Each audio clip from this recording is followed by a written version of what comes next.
how to send high quality photos on Instagram. So hello guys, welcome back to my YouTube channel. In this video I'll be showing you how you can easily send high quality photos on Instagram. So first thing, simply head over to your Instagram application and make sure you are signed in to your account.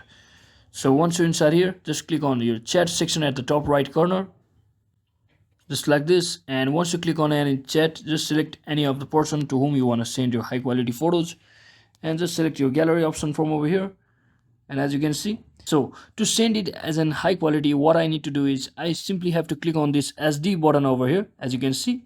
So once I toggle it on, it will be a little bit wide. So just click on this, then you have to send the photo just like that. And as you can see, it has been successfully sent in an SD quality.